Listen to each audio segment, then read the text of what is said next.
We're guilty of trying to protect the church, but the church is God's.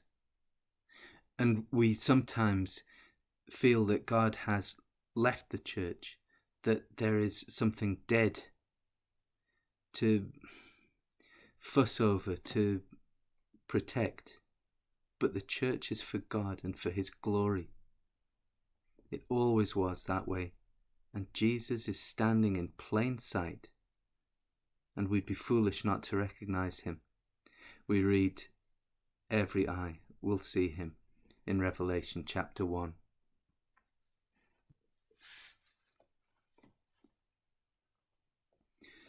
But how did Mary fail to recognize Jesus? There are all kinds of explanations for this. Was she crying and lamenting so hard that her eyesight failed? Did Jesus appear in different clothes? Maybe he was wearing a hood. Was he hiding out of the way, out of sight? Whatever the explanation, Mary was not expecting to see Jesus. But he was standing there. You see, in all of the hard times or bitter reflection, in all of the faith-beating, world-wearying situations we're confronted with in the church and family life, Jesus is standing there. He's there when our eyes are wet with tears. He's there when our hearts have numbed. He's there when we're not expecting Him to show up. He is standing right there.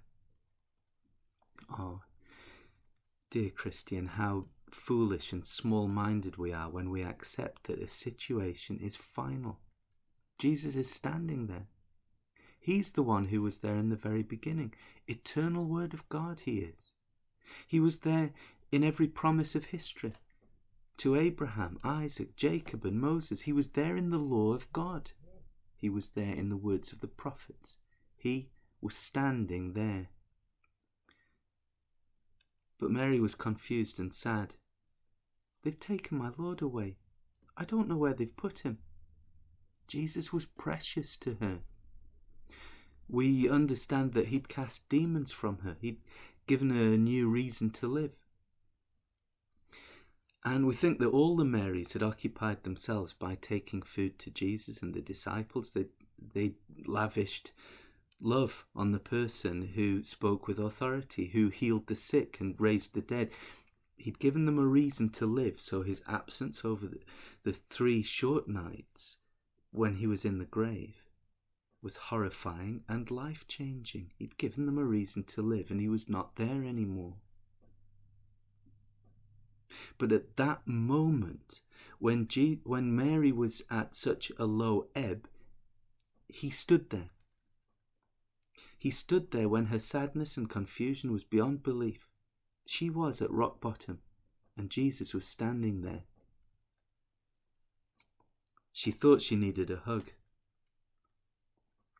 And we need to understand, really, that Jesus was standing in front of her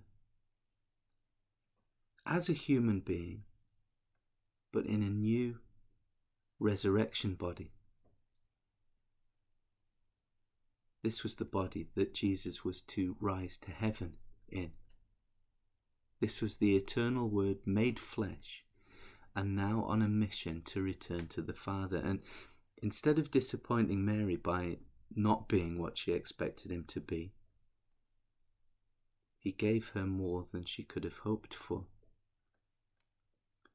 Firstly, Jesus appeared to her at a time when she most needed Him. Now, Jesus was to stick around for another 40 days bodily, appearing to His followers and friends, demonstrating to them that He truly was alive, and explaining that this was His plan all along, God's plan all along. Paul says that 400 people saw Him before He ascended, and Paul knew some of them.